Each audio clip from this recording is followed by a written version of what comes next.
Në urgjencën e Spitalit të Shkodrës vjojnë të paraqiten pacientë të prekur nga viroza të stinës, të cilat janë tipike për këtë periudhë të vitit. Shefi i repartit të urgjencës mjeku Ardian Dajti bën me dije se situata paraqitet e qëndrueshme dhe se fatmirësisht nuk janë evidentuar raste të COVID-19 në qytetin e Shkodrës.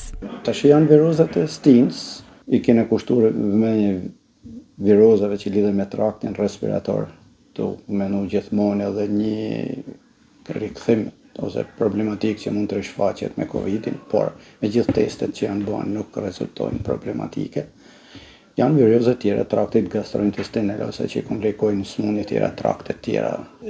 Nuk ka raste të konfirmuar ose mund të jenë sporadike, po jo problematike. Ndërkohë mjeku shpjegon se simptomat e COVID-19 mund të dallohen nga virozat e zakonshme, pasi virozat shfaqen zakonisht me temperaturë, koll e tjerë, ndërsa simptomat e Covidit janë më të theksuara. Format ose virulencat është virusit ka pësu, mutacionet ka pësu, ndryshimet e veda dhe janë forma më të zbutuna.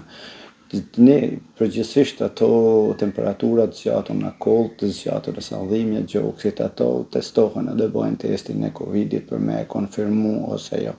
Mjekët këshillojnë qytetarët të tregojnë kujdes të shtuar, të respektojnë higjienën personale, të shmangin kontaktet e panevojshme dhe të mos neglizhojnë vizitën mjekësore, në mënyrë që të parandalohen komplikacionet dhe përhapja e virozave.